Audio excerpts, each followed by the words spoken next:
Welcome to City Talks, where we discuss the big issues facing UK cities and the latest thinking on urban policy with expert guests.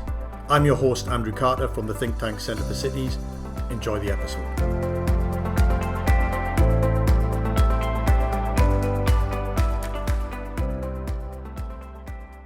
Welcome to this edition of City Talks. Today I'm joined by my colleagues Rob Johnson and Neela Talwar, and we're going to be talking about issues that have been up in the press over the last couple of weeks, particularly relating to growth and inclusion, and whether you can get both at the same time or you can only have one at a time, depending on what your particular interest in. So I think it was kind of welcome in the first instance that we have, over the last couple of weeks, had quite a few conversations, policy-led conversations around growth and the need for it, but also for it to be inclusive. It always helps when these sorts of issues are raised by former prime ministers or would-be prime ministers that want to talk about how they think the country is evolving and how it should evolve. So I think that's a good thing. I don't know about you guys. I was a little bit frustrated that a lot of the conversation was kind of framed in you can only have one or the other, or you should prioritize one at the expense of the other. I think that's a bit frustrating in many respects, particularly given the work that we've done for many, many years, which shows, given the right circumstances, given the right policy mix, it is possible to achieve both of those things and actually to see them as complements rather than substitutes. I don't know what you thought about that. Yeah, I agree. The briefing that came out a couple of weeks ago, which with the finding of where deprivation is in the country is concentrated in cities, but the reduction of deprivation has really been concentrated in the inner cities of the big cities. Yeah. And that brought up a lot of questions about what does this mean for what's going on, especially in the big cities, and for the places that haven't seen that as well, which are more the small and medium-sized cities. But in the big cities where we see these biggest reductions of deprivation, that shows that the question of growth and inclusion doesn't have to be either or, that the solutions can be the same, that you can have a city focused on growth with interventions for that, for inclusion in growth, and then that shows. Yeah. I think these are the places that have seen good growth performance, say, over the last 5-10 years. Okay, there are questions around the data, but the general trend looks that way. So there's an explicit tie there between changes in deprivation at the neighborhood level, what people see and feel in terms of their economic outcomes, but also that macro level concept of growth. And the government itself recognizes this.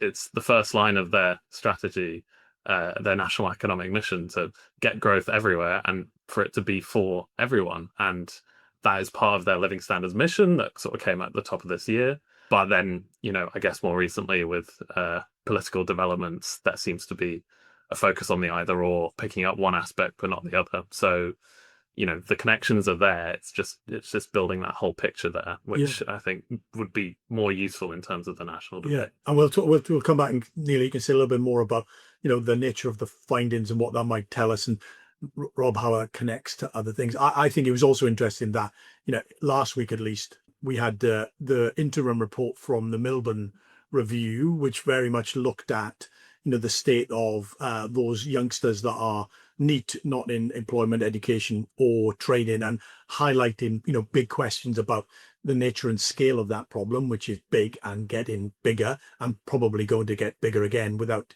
serious intervention.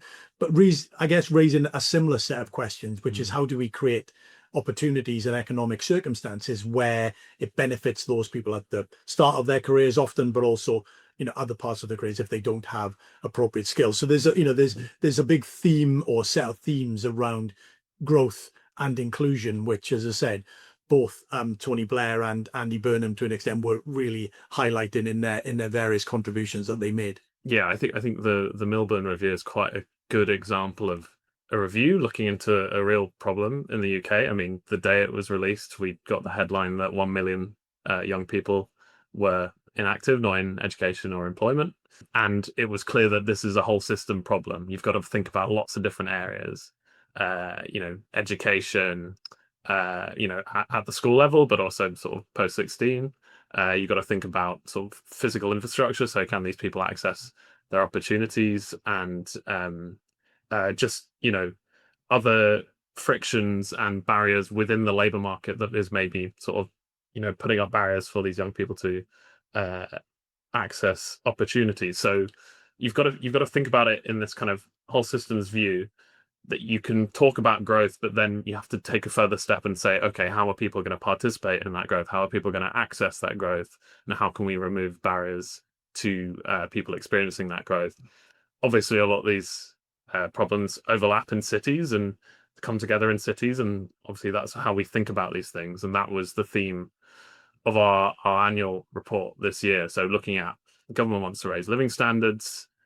It seems to understand that growth is a big part of that, but then there are a few extra steps. How do you bring local people better access to that growth so they can see and feel that change in their day-to-day lives? And also, how do you just take away these barriers, whether it be housing, whether it be space for business, or even kind of local administrative geography? How do you make sure that places can reach the potential that they could achieve? So I mean, we can talk a bit more about the Milburn Review, but it kind of tackles it from that whole systems approach, and we've got a few thoughts on that we can get into. Yeah.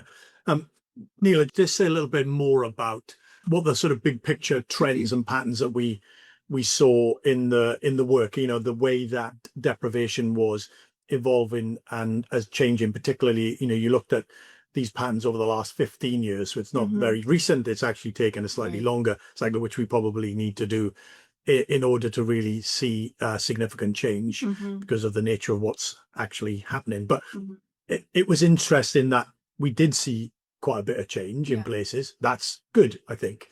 Sometimes we get in a position where we think everything is set in stone, nothing can change, but actually we saw quite a bit of change, and we've seen it in particular, but not exclusively, in some of our bigger cities as well, which again, I think is an interesting perspective given where they now are in the policy cycle and where they are in the policy discussion. Right. The big changes have really been in the big cities, which would be expected in some ways, with big cities being dynamic places. Liverpool had the largest reduction in deprivation of all of the 63 cities that we studied. Yeah. It was a 10 percentage point reduction, which is very significant. London as well, Glasgow, and then Manchester really came out when specifically looking at the inner city areas, which when we look at the entire country, the inner city areas are places where deprivation is most concentrated, and Manchester had the largest decline in inner city deprivation, which has been a big topic of conversation in the context of Manchesterism, Birminghamsm, what that tells us about what's going on there, but what it tells us going on at the country level as well. I think it's important to highlight that people pull out Manchester. This seems to be a thing across all big cities, right? You see broadly these patterns across all places. They're kind of close to their city centres have always tended to be more deprived. I think in some places up to like 80% of neighbourhoods are in that bracket. And seeing any kind of improvements there, I mean, it does move the needle, but there are broader trends happening within these places that it would be wrong just to focus on Manchester. Right, in some aspects, Manchester is doing some things and has been doing some things over a long period of time to tackle this, but there are wider trends out there, particularly in the big cities. Yeah, exactly. So we can look at what's happening in the inner cities, because that tells us about the part of the city where jobs are concentrated. That's important to look at. But especially when talking about deprivation, how people are not able to access the labor market or struggle in the housing market, we need to look at the whole city.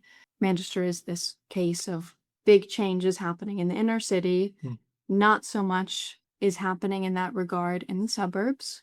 I think that's important to mention, but still to see what is happening in different parts of the city. And then you have Liverpool, which saw these big changes across the entire city, in the inner city and the suburbs.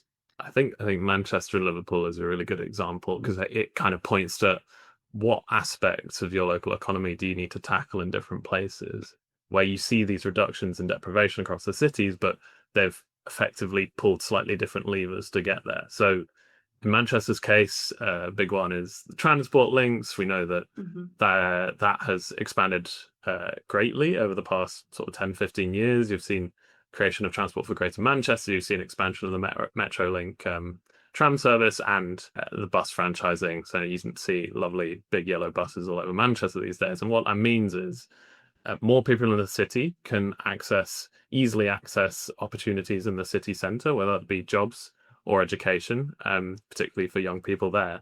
And what you've seen there is a big reduction in deprivation in those kind of inner city areas, particularly the places that are well connected to that big concentration of jobs. In Liverpool's case, they rightly identified a big part of their problem was in their kind of skills base, particularly the share of residents without any formal qualifications.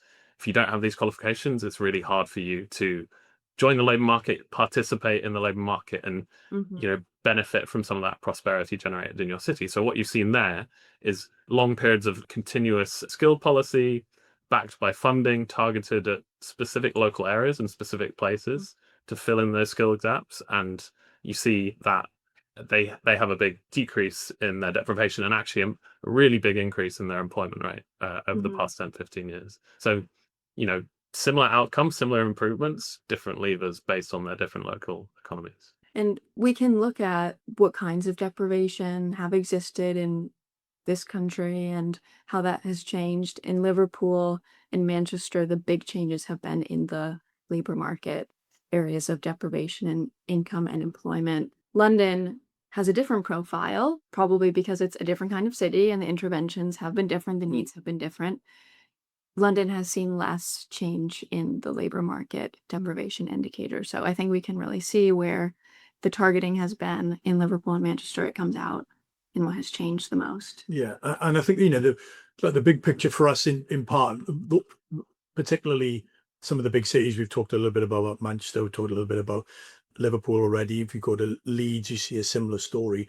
Is that when you look at the data which we have done on the economic growth side, they've got a good story to tell in the sense that yes, it's been up and down as they recovered from the Great Recession and then got hit by COVID, etc. But nevertheless, there's been a sort of steady improvement in the economy, in terms of job growth, in terms of GVA growth, output growth, which then creates more opportunity for the people who are living in the place, and indeed, the people that live outside of the place to come and take those opportunities. So that component one is in place, and some of that, not all of that, happens in certain parts of the economy, which is, there seemed to be like a gotcha moment from some journalists that sort of wrote, oh my gosh, inner Manchester is doing much better than outer Manchester, as if this was a great reveal and a somewhat surprising, observation, not surprising to people like us at all, which is why we weren't quoted, because when they asked us for a comment, we just said, yes, that's entirely what we would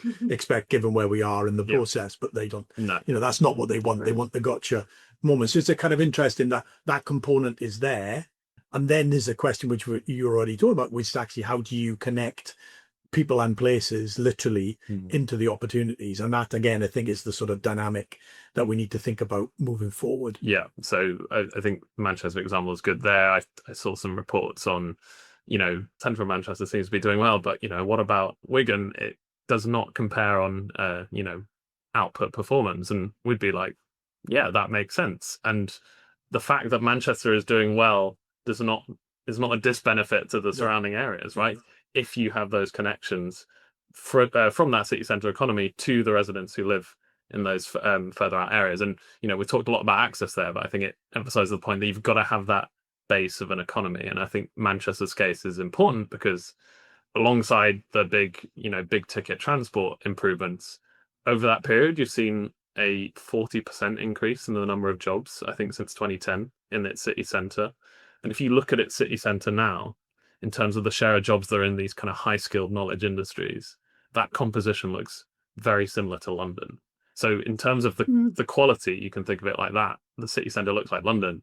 Now it's just a question of, can you increase the size of that city centre to provide more opportunities to people around the city and, let them access the benefits. So this is why we think transport is important. This is why we've done lots of work on how do you make big city transport networks better, more efficient, working together well across modes, How do you improve ticketing, timetables, etc., to allow people to take those easy commutes and better connect them to opportunities? And from the business side, that deepens your labor market. You get a better matching between workers and firms, and you get productivity benefits from that. So Manchester's probably ahead of the curve on that, but in places like Leeds, in Liverpool, in Sheffield, you're seeing the beginnings of these plans, which greater local powers over transport have afforded mayors in these places to do, to sort of better stitch up their transport systems and, you know, get people more connected to those city centres. Yeah, and we should, you know, all things being equal, we should expect similar benefits and similar or patterns of improvement in other places as the policy mix is filled in, but also the policy implementation begins to mature, and we start to see some of the things that we see in some places happen more frequently in somewhere else. I think that's you know, that's right and encouraging. I suppose one of the interesting questions is about, you know, again, part of the interest you were talking about, the coverage and the pickup, you know, was around obviously it being Manchester and where it is, and we you know, we were very explicit as saying, you know, is this a ring in endorsement of the Manchester model, which sometimes was translated as being for Burnham, and I think those two things are related but not necessarily the same thing. Clearly he's been the mayor for, you know, for 10 years or so. The Manchester model, to the extent that there is one, predates him and, you know, carries on with him. So, but it's more broadly about a policy mix and a policy attitude as much as anything else in places, both to do what's necessary to get growth and to get job creation and etc., but making sure that you plug people into that. Yeah, I think that's, again, you know, and it'll be interesting to see how that evolves, whatever happens, you know, when we get to past the summer. I think from our perspective, it's kind of, you can talk about this Manchester model, I think, by the fact that Manchester has had this kind of devolved settlement for longer than many other places. Okay, you can't disentangle the impact of the mayor, the person, and the kind of machinery behind him from just having those powers and having that funding and sort of building up that competency and reputation for delivery and, you know, using powers and, you know, advocating for the players. So I guess we would think more when we hear Manchester model, we're thinking more on those terms, whereas in the political sphere, it's like a big picture of Andy Burnham's face. The Manchester model equals I think this person. You know, part of our job is to be like, you know, this Manchester model exists in, you know, West Yorkshire, it exists in Liverpool City region and stuff like that, and that allows these places to take important decisions for their local economies and, you know, take improvements. I think transport is a really big and visible one, but there are other areas such as skills policy and you know, housing and that kind of thing. So we would always like the conversation to be brought out to that level, but, you know, maybe that's asking for too much context. We would naturally and want it to be more policy orientated and sort of understanding of what's going on below the superficial level, even if it's often about, you know, the personality and, you know, the bit of froth that's going on. It was interesting. We talked a little bit about the Milburn review. Yeah. I think it's just worth touching on that for a second and just reflect. I mean, firstly, I was impressed by the review itself, not least because it had a clear argument. It was making an argument which many policy statements or policy briefs or evidence reviews don't often make an argument. It's just a statement of facts and figures and, you know, whatever's, and rather than actually making an argument. So I think it's a standout in that respect.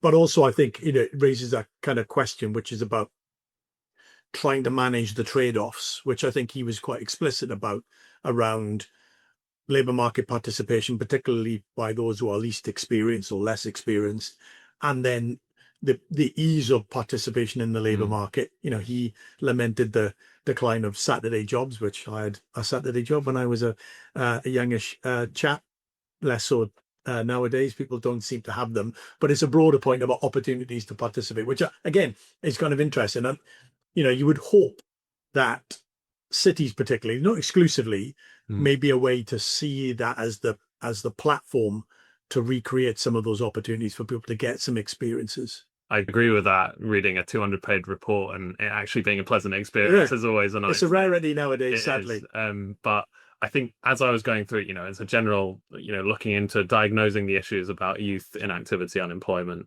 But I mean, I think sort of cities came through in a lot of areas, or at least implicitly. So first off, there was a bit on geography. Okay, where do these neat problems concentrate? Almost exclusively in our cities in the north of England.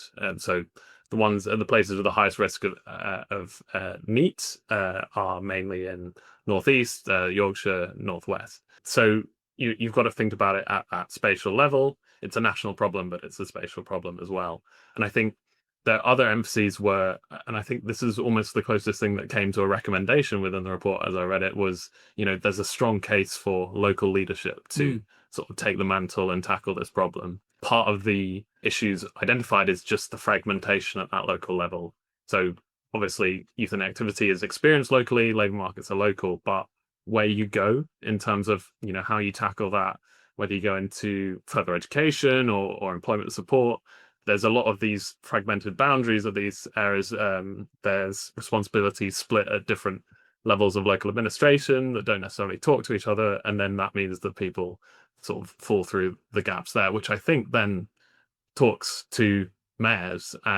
Where are local powers most aligned? Where are the powers the greatest? And it suggests that mayors would have most scope to sort of tackle these things. And then I think the final thing to emphasize is really the failures of the further education system, routes to high level learning that come outside of higher education, universities, and the fact that it's very fragmented. It's a lot smaller in the UK than other countries, and it seems to point to that missing gap between education and entering the labour force. So again, big cities have a role here. Looking at the struggles in the university sector, and from previous work we did last year, there seems to be a gap there where you've got these big city institutions, maybe former polytechnics, which are struggling financially in the higher education system. Yeah. You've got government sort of working with greater devolution of adult skills funds, and also looking at this lifelong learning entitlement funding, where instead of the current student loan system, you get to sort of tap into a budget at different stages in your life to sort of maybe switch careers or build up certain skills. So there's a gap there of institutions with name recognition, with established systems, to maybe branch out and provide different courses, bolster that further education sector there. And, for them, it provides another source of revenue and, plug that gap in our big cities. Also remember, in big cities, you've got a lot more scope to tie that into the local economy. What are the sector skill gaps in your area? And that all sits underneath the mayoral power. So a couple of things to pick up there, and cities kind of come through. And a lot of all of the mayors that we talk to regularly in their team all express a desire to have more influence and involvement in the way that the FE system in their city regions functions. I mean, call it a system. I mean, the degree to which it is a system is an open question, but to have much more influence over the way that the system works and to better connect what's been provided with what's in demand, etc., and at least trying to bring some of those questions and issues more closely together. I think I will see how that evolves over the next period as well. Neela, we'll come to a close, but just your reflection. I mean, you started phase one, as it were, laying out quite a comprehensive map, as it were, of the shape and nature of deprivation between different places and how it's changed over time. You have your thinking cap on, and you're trying to think about what next to do or how we connect that more explicitly into some of the other issues that we've been discussing. Just where are you on that? What's going to be on your to-do list? Right. So we have this understanding now of the geography of deprivation in the UK. Next is, why do we see this happening, and what does it mean for policy? So how can we understand deprivation in the context of economic growth or lack thereof, different kinds of growth being productivity, jobs, different factors that really explain how the labor market is doing, and then what kinds of policy levers are available or should be available to then combat very high levels of deprivation that are preventing growth from happening or access to growth from happening. So those are the big questions that we'll be exploring in the next piece that will come out soon. Very good. Well, I'm sure, I'm fully confident that it will get as much pickup and coverage as the first one did, not least because these are, as I said at the beginning, these are the sorts of discussions and conversations that are encouraging when we get them. Even if they're fleeting and often motivated or come about for different reasons, the fact that we have them on occasion is still something that we should celebrate. Yeah. And we take every opportunity when they come along to engage in them and to get our arms around them. Yeah, we're hoping that, given all the excitement of the past 2 weeks, people are going to stay with us and look for the next installment. Very good. Very good. Thank you to Neela and to Rob, and thank you for listening.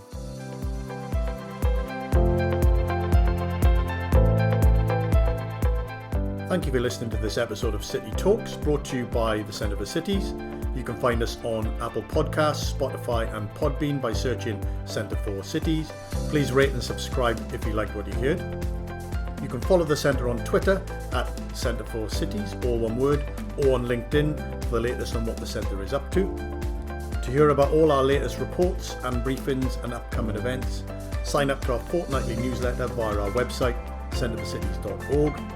If you have any comments on the episode or suggestions for topics we should cover, we'd love to hear from you. Do tweet us or send us an email to info@centreforcities.org.